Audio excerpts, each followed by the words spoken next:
Good evening, everyone, and welcome. So, buenas noches todos aquellos que hablan español, por favor, llámenos al número 602-580-9578 y el exceso de número es 175-3988 y al final número. Eso lo encontrará en la cajita de los comentarios. So today we have a wonderful speakers and we have wonderful topics that we will discuss today. So my name is Angelica Alvarez. I work for Exol, and today we will talk about COVID-19. We will talk about the vaccine. We will talk about the importance of being ready in case of an emergency. And of course, at the end, we will have questions and answers. And we will have a promotora who is going to talk about the steps. How can we ready as a community? And how our families can be ready. So our first speaker is Congressman Aguilar. Pete Aguilar represents the 31st Congressional District of California, the region his family has called for 4 generations as home. He served on the House Appropriations Committee, is a member of the Committee on House Administration, and was recently elected as Vice Chair of the House Democratic Caucus. Representative Aguilar previously served as a mayor of Redlands, where he earned a reputation for a steadfast commitment to making his community a better place to live, work, and raise a family. He resides in Redlands with his wife Alicia and their 2 sons. Welcome, Congressman Aguilar.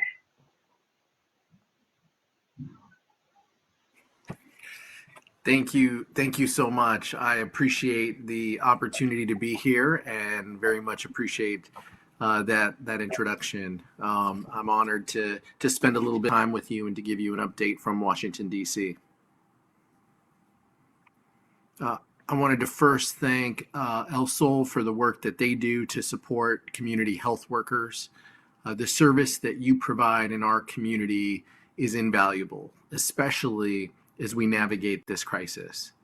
I wanted to give you just a little bit of an update, and I'm going to stick around for questions, but I wanted to let you know what we are doing today in Congress to help support communities like ours in the Inland Empire and across Southern California. Right now, we're in the process of finalizing what we call a bipartisan agreement, an agreement among everyone to help end this pandemic and provide relief to those who have been hurting in these economic times. Details are still being worked out, but we can tell you that the deal and the compromise will include funding for expanded testing and tracing, and more importantly for us in the Inland Empire, vaccine distribution to our communities. Democrats are fighting to ensure that this relief package will include funding to help small businesses keep their doors open, expanded unemployment benefits for those who lost their jobs, and importantly, direct payments for those Americans, for most Americans, to help them make ends meet. This package represents a compromise between Democrats and Republicans in Congress, and I'm hopeful that we'll be able to expand on it in the new year to come as Americans continue to navigate this crisis. We're going to talk a little bit about the medical side, and we're going to talk about the vaccine. But the health of Inland Empire families is of primary importance to us. And we need to make sure diverse communities like ours in the Inland Empire have access to the vaccine and have the opportunities that are available to other communities across this country. So I'm going to continue to fight for the Inland Empire. I'm going to continue to fight for increased resources as we battle this pandemic on the health side and on the economic side. I want to offer the support of my staff and my office if there are needs and issues that you and your neighbors have. We want to be a resource to help solve those. with that, I will kick it back to you guys, and I will stay here and wait for some of the question and answer period as well. Thank you very much, Congressman Aguilar, for your support, your commitment, and the love that you have for this region. We really appreciate it. Well, as we already know, we have questions about the vaccine, what is happening with COVID-19. So our next speaker is Dr. Sequeira. He's going to talk to us in regards to what is happening here in the region. And before, let me introduce him. So for 30 years, Dr. Sequeira has worked leadership roles at the local, state, and national levels, including as regional director of 6 of his hospital's emergency departments, including hospital in San Bernardino, Apple Valley, Colton, and Redlands. He is past president of San Bernardino County Medical Society and a member of the steering committee of the Inland Empire Opiate Coalition, which work on an educational program for opiate prescribing and overdose treatment and prevention in hospitals and the community. He also serves as National Risk Director, where he has been charged with keeping providers current with the latest clinical and research data on COVID-19. Thank you, Dr. Sequeira, and welcome. Thank you, Ms. Alvarez. It's my pleasure and honor to speak with you and all of your listeners. It certainly is a very serious and important time in our lives at this moment with regard to the serious threat that we have to all of us from this virus.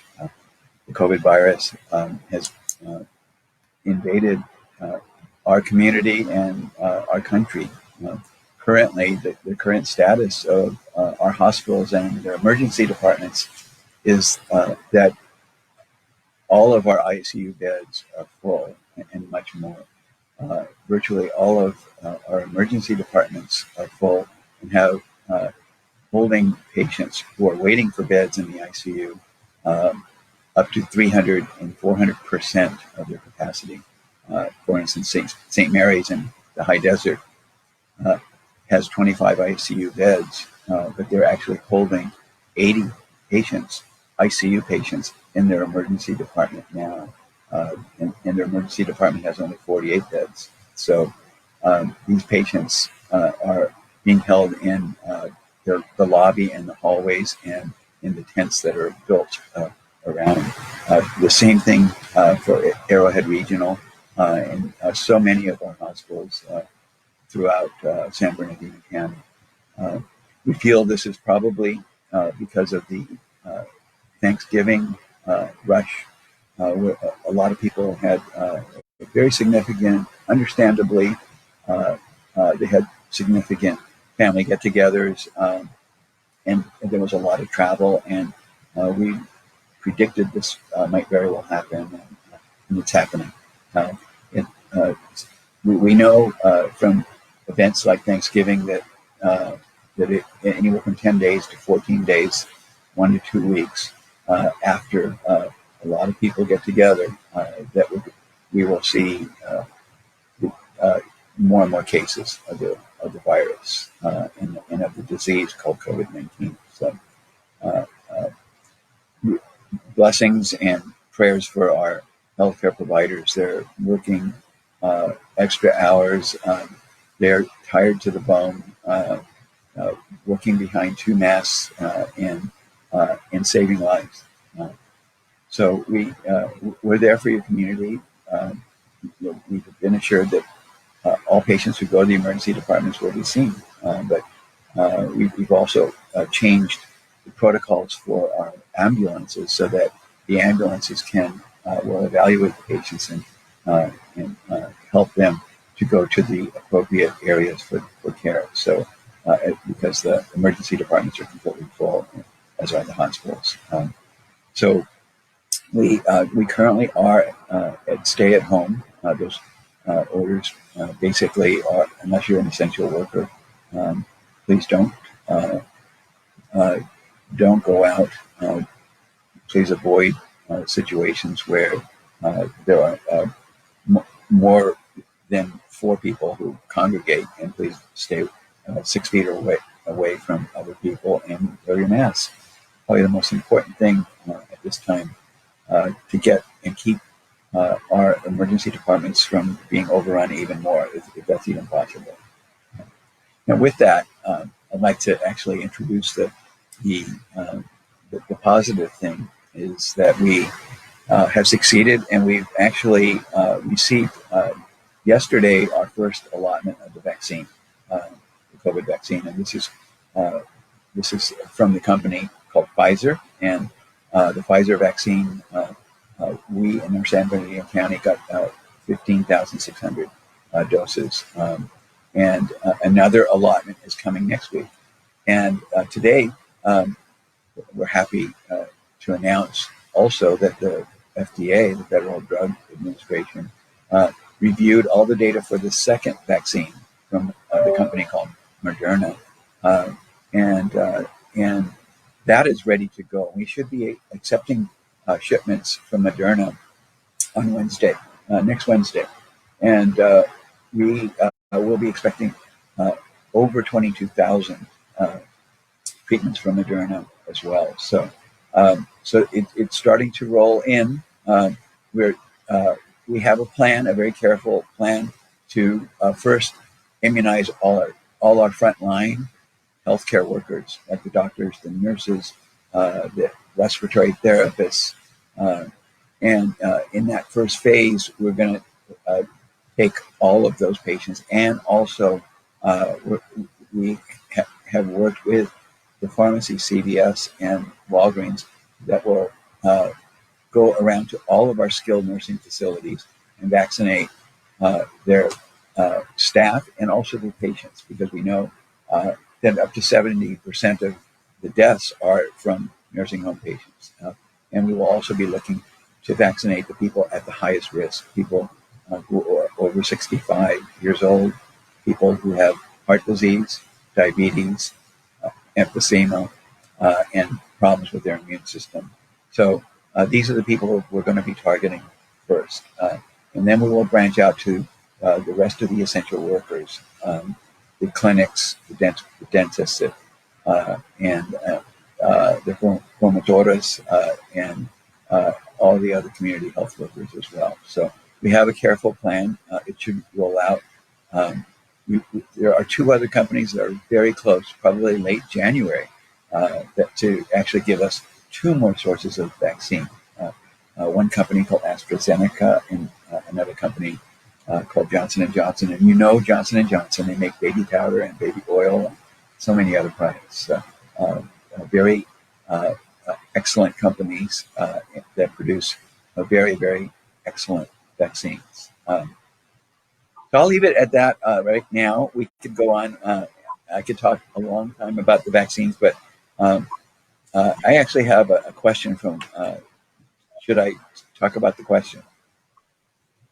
So, Dr. Sequeira, I think the information that you have given us are wonderful. Just let's wait until the end for questions, because I know that our community members, they have more.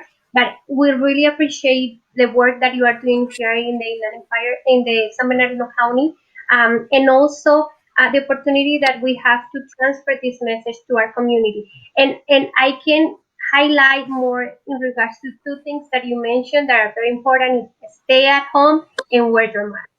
So thank you very much. So now we're going to talk about, I know that in the beginning we start mentioning about the importance to be prepared, and why do we have to be prepared, right? But I think it's important to understand how can we prepare. So let me invite Joanina. She's one of our promotoras. She has been working for El Sol on the Listos campaign for the last 10 months under multiple capacities after a short period of time working as a community health worker. She, she transitioned to being one of the communication coordinators for the Listos program and has since then been working to assist in the digital marketing needs of the campaign. So welcome, Joanina. Thank you, Angelica. So I have a short PowerPoint that I'm going to go over with you guys just to tangible with information, and then I'm sure you guys are eager to ask many of the questions for both our congressman and for Dr. Cicada. Many of you have heard what is the Listos California campaign. So the goal of the campaign is to reach out to all of our vulnerable communities to be able to make sure that they are prepared for a disaster. This pandemic surely was a form of disaster and caught a lot of us by surprise, and we want to avoid being caught by surprise. So our next slide. We have 5 simple steps of what you can do on how to prepare. So what will these steps do for you, or how will these steps help you? The first off, you can avoid unnecessary fear and stress. Your family will know what to do and who to call. You will have things that you need, and you will be able to help others. So our first step is get alerts to know what to do. There are many resources available to you, so you can go to calalerts.org and look at what disasters are possible in your area and how you can prepare. Or you can also look at ready.gov, which helps you prepare in different scenarios, how to get your kid ready, how to get your pets ready, because they're part of the family too. Our second step is make a plan to protect your people. So remember who your people are, who is in your household that you want to make sure that they are well taken care of. Do you have mom and dad living with you? Do you have grandma and grandpa? Like I said, the pets are near and dear to our heart. We also want to make sure we have a plan with them. Our third step is get to safety with the things you need. So we want to be sure that we have our medications, equipment, and supplies all stored in a backpack or a bag, ready to go in case you do have to evacuate. We never know when an earthquake or a fire will strike. So we've got to make sure we have everything we need to do to just grab and go. Our fourth step is stay safe at home when you can't leave. Many of us are living that situation right now, so we want to be able to have the supplies necessary to be able to survive day to day. So we have our stay box filled with water, with food, and making sure that we are prepared to stay at home for a extended period of time. And our fifth and final step is to help friends and neighbors get ready. So don't keep this information a secret. Make sure you share this live presentation and all of our other live presentations, or any information that we've shared with you in the past. Share that with your friends, your family, your neighbors, mom, dad. It's extremely important to make sure we get this information out.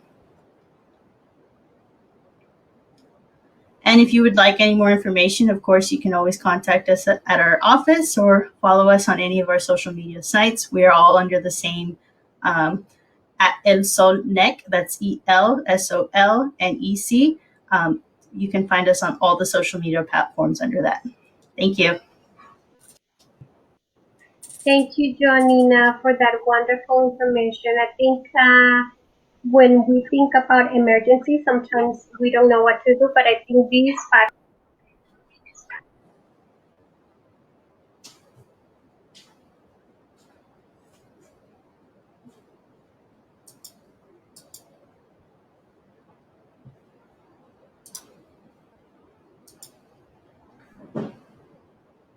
Angelica, I think we've lost your sound. Can you hear me now? Yes, we can hear you now. Yes. Thank you. Yes.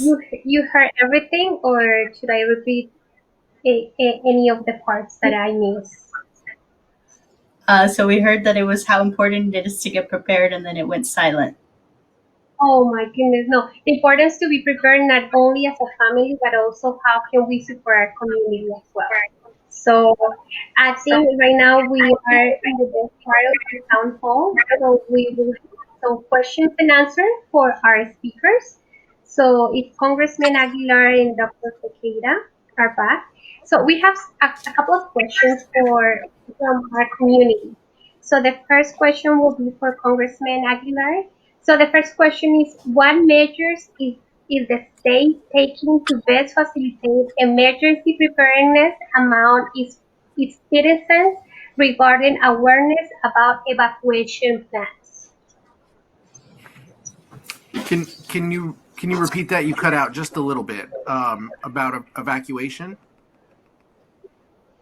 or Yeah, so or the what will be vaccination. what are the plans? No, the evacuation.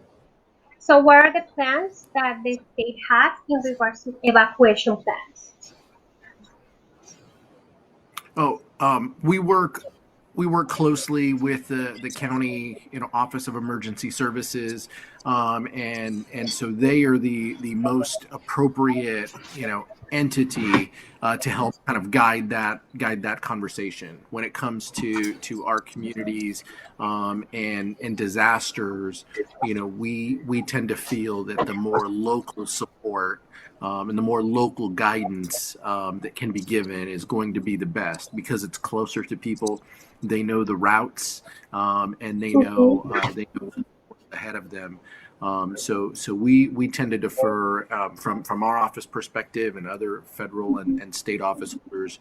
We show deference to our county, law enforcement entities and emergency service professionals to help us in that regard. Thank you, Congressman. And going back, the same that Janina was mentioning before, that's to be ready. We as part of the community and also being part of a family, how important it is to have, to just go back to the 5 steps and be ready. Thank you. This question is for Dr. Sequeira. So this is a very interesting question because this is a question that I have heard many, many times. So if I already have COVID-19 and I recover, do I still need to get vaccinated? Yes, that's a very good question. And yes, it is asked very often. And the simple answer is yes. And let me explain. There are so many types of reaction to the virus. We know that 30% of people who get the virus have no symptoms at all. And we don't know whether or not they are immune or they just have a small infection. We also know that some types of infection in people, the body's immune system actually acts differently, and the body attacks itself. We have some syndromes, especially like in children and in other adults, where the body actually produces antibodies. In trying to do antibodies against the virus, it produces antibodies to interferon and some of the other inflammation molecules in the body. So it's actually that kind of immunity is bad. So we know the immunity from these vaccines to be pure and to be strong. So, uh, so that is the answer. And we've looked at this with the 40,000 patients with Pfizer and uh, the 35, 40,000 patients with the Moderna. And those people have had that COVID, were positive, still and received the vaccine, reacted very nicely, very strongly, and had no side effects other than the usual predictable ones. So it's a great question, though. But please, yes, even if you have had COVID, we want you to take the vaccine again. Thank you. And I think going back, that is very important to check where are we receiving the information, check the resources that we're using. So not Google, because I heard that the communities, I'm Google this, or I'm looking for this answer. So no, always going back to the experts. Thank you, Dr. Sequeira. Joanina, so what will be two of your main focus are health and education? Can you please explain why it's necessary to promote these educational materials in our region and how individuals can also spread out the word? So, one, it's absolutely most important because we need to make sure that this information gets to everyone. Um, our audience is limited, so we want to make sure we want the whole world to know what we're trying to do here. And that is the best way to do it right now is while we're living life digitally, is just share, Hmm, share, share, share our information and make sure you let everyone know. Great, thank you. Yes. Congressman Aguilar. During an emergency, what facilities, store, resources, supplies, and assistance are available to California residents in case of emergency? Sure. In case of emergencies, we want folks to monitor the emergency operation systems that are employed locally. So that means finding shelter, taking care of your family, first and foremost, finding safe ground.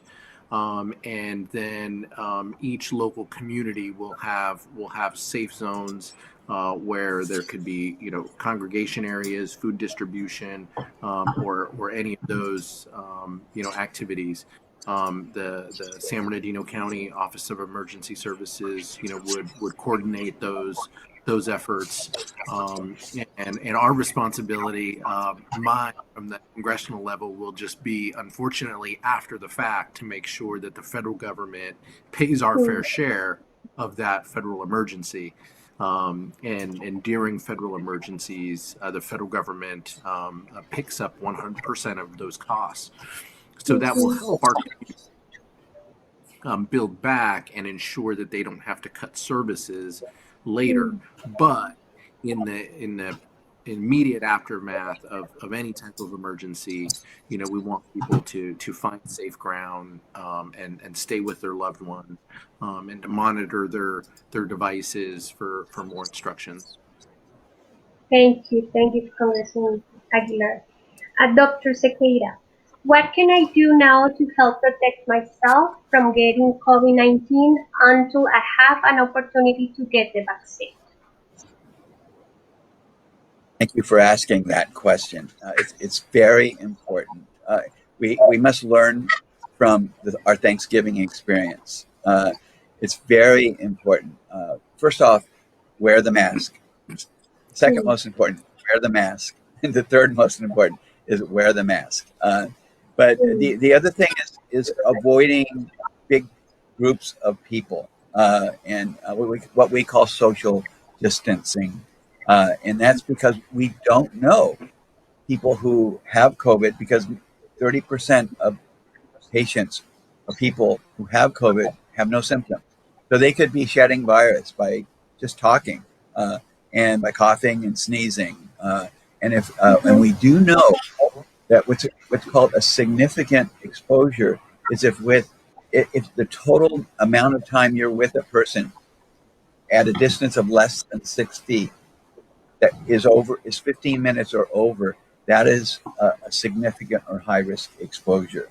So keep away from other people other than your family bubble, mm. your own family bubble.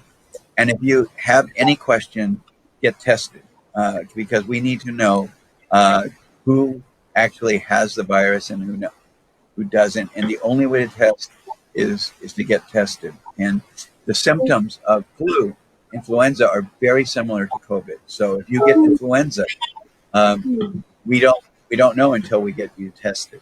So it's very important.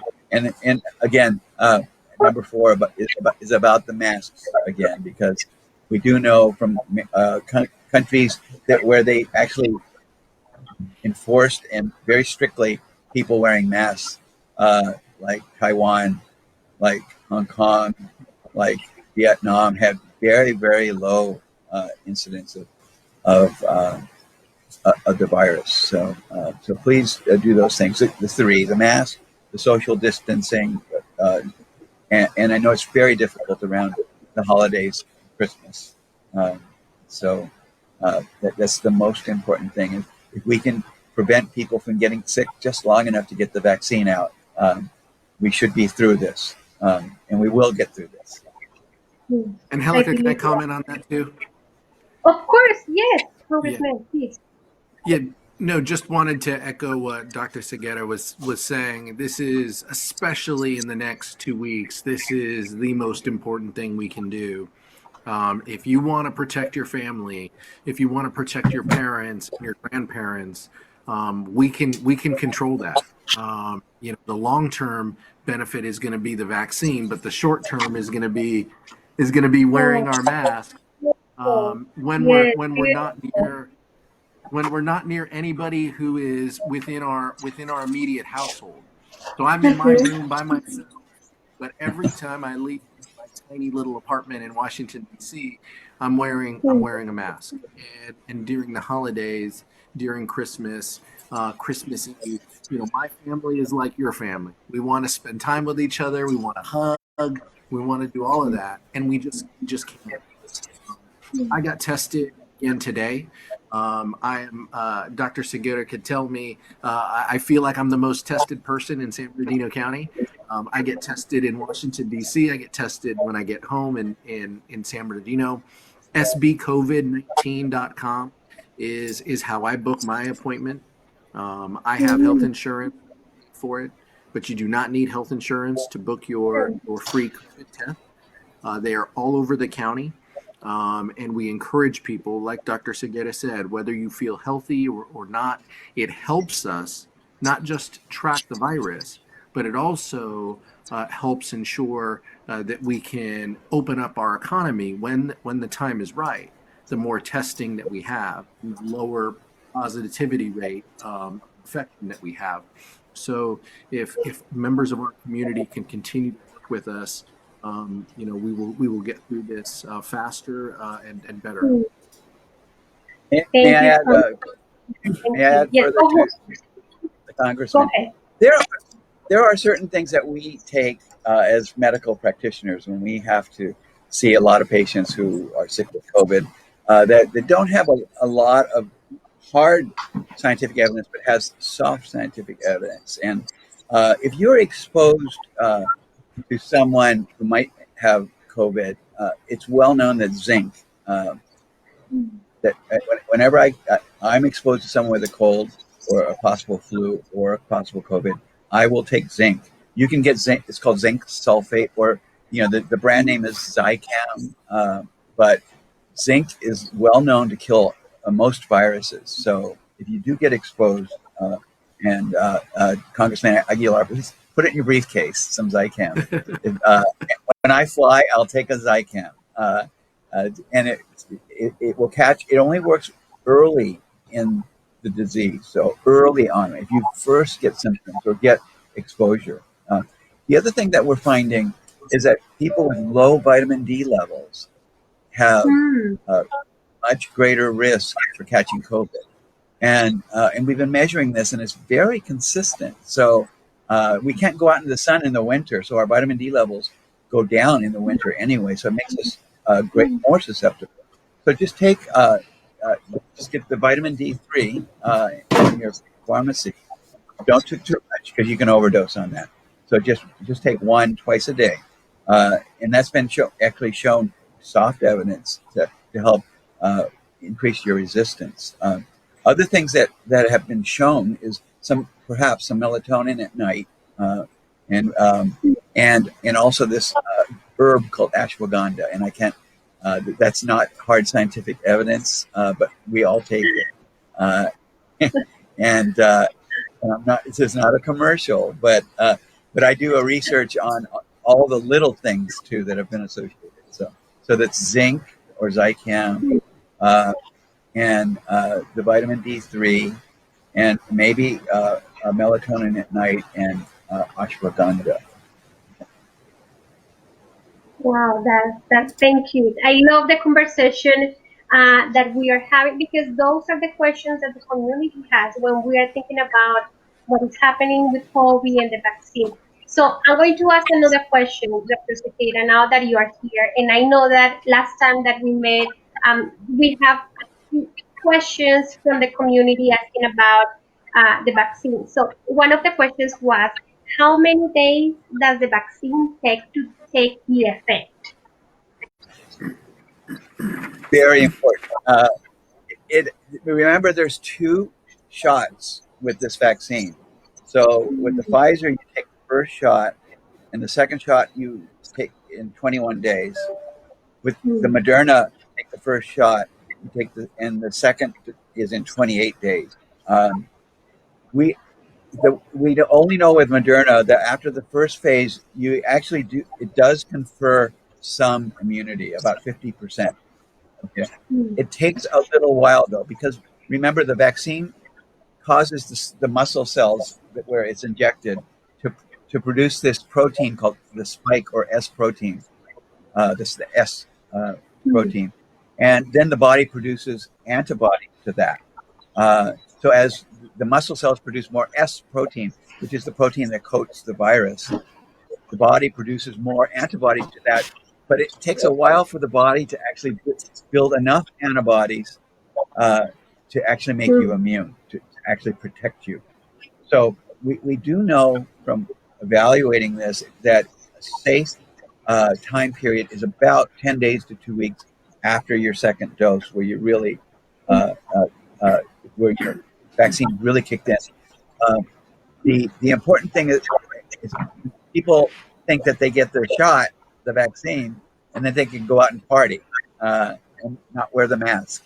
Mm. So that's it's important that even when you vaccinate, at least for the next 2 to 3 weeks, and we really want everyone to wear the mask. We um, until this is completely over. Uh, in the summer, we're going to have lots of parties because the disease will be gone. Well, it will be controlled. Uh, but right now, we have to just everyone, even if you have the vaccine. But the short answer to your question is 10 days after the second dose, 10 days to 2 weeks. Wow. And that is very important to understand that, like you say, that it doesn't mean that because you get the vaccine, you are going to go out and not wearing the mask. But now the message is even though you get the vaccine, you have to wear the mask. So that's, I think that's very important. So Congressman Aguilar, so how Congress is supporting the community-based organization like yourself and community health workers during this pandemic?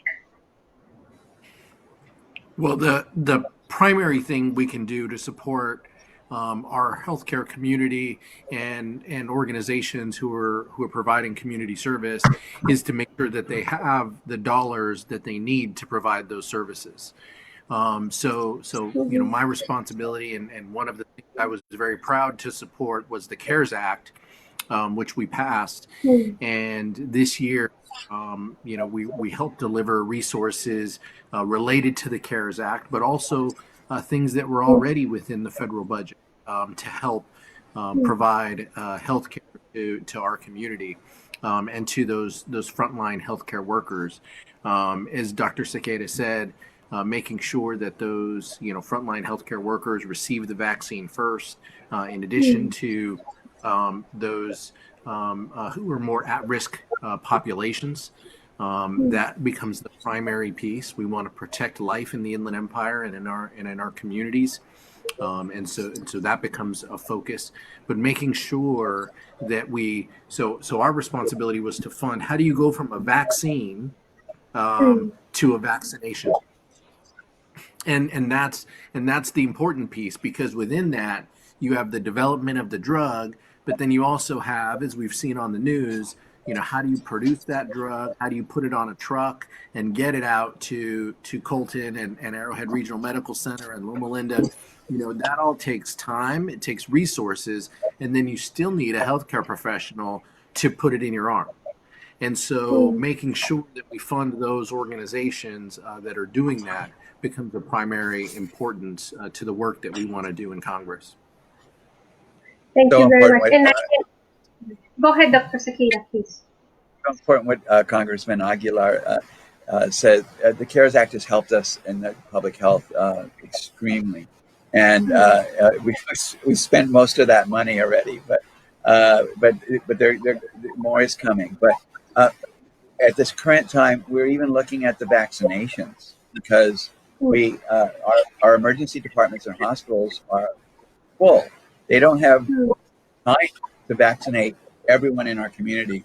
So we're going to need to hire more people to go Mm. out and vaccinate now too. So that's the final act, and then to track those patients as well. So uh, uh, thank you, Congressman, for thinking of us, and we'll get it done with your support. Yeah, and I see the great work of the community health workers really taking the message to the community. So because we hear so many things in regards to the vaccine, people are afraid, they don't believe it. There are a lot of myths, but I think having the education and the accurate information that we can provide to the communities are going to feel more comfortable in regards to the vaccine and the information that we provide as well. So another question in regards to the vaccine. So at what age of children will the vaccine be given and how many doses for you, Dr. Sequida? The of the two vaccines, the Pfizer uh, is approved to age 16, but not below. Uh, the phase three, the third phase of our vaccination, is when we plan to do children, adolescents, and children. Uh, there are studies underway with the Moderna and the Pfizer on children at this point. Fortunately, children are the most resilient to the infection, and they still catch it, and they can carry it. So, but at the same time, they're the most resilient. They show the best response of being able to tolerate the disease. So, we're waiting anxiously for the data on the children. And by phase three, we should have it. And this is such a safe vaccine that I would be extremely surprised if it hasn't been, and it won't show that it's very safe for children.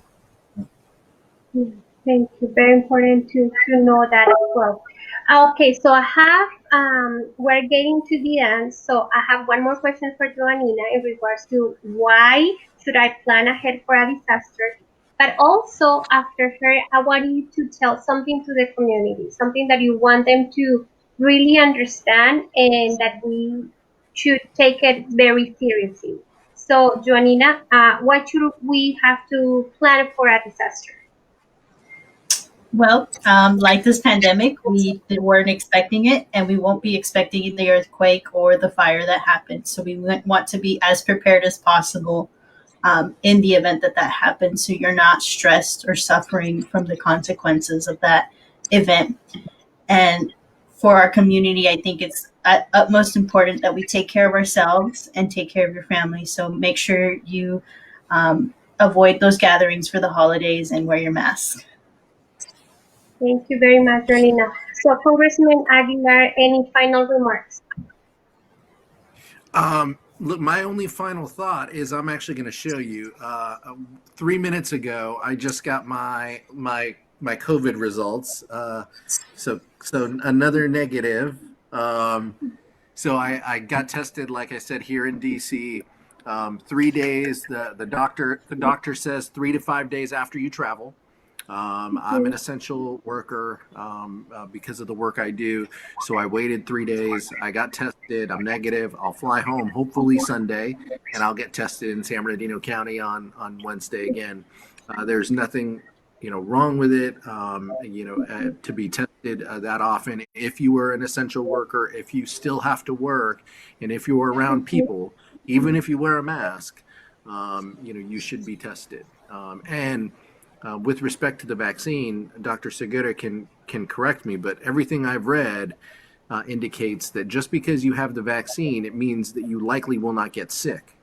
It doesn't necessarily mean that you cannot spread it if you have Mhm. it. And so to protect everyone around us, even when we have a vaccine, we're gonna be wearing a mask. We're gonna be social distancing for a little while longer. So, we know this is difficult. It's difficult for my kids. It's difficult for my parents and grandparents. But it is the right thing to do to stay distant, to be tested regularly, and to follow all the advice that Dr. Segura and all our healthcare professionals are giving. So, with that, I really appreciate the opportunity to be here. Thank you very much, Congressman Aguilar. Dr. Sequeira. Thank you, El Sol and Aguilar, for coming on. Yeah, the Latinx community is the backbone of the Inland Empire. 60% of our population is Latinx. So uh, almost 50% of our infections deaths are among the Latinx population.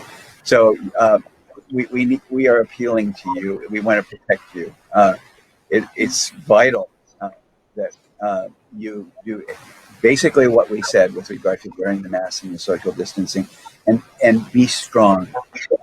Be strong because the end is in sight, but you can't let up. You can't be weak, and everyone is tired, and it is much easier to give up when you're tired. But you will get there.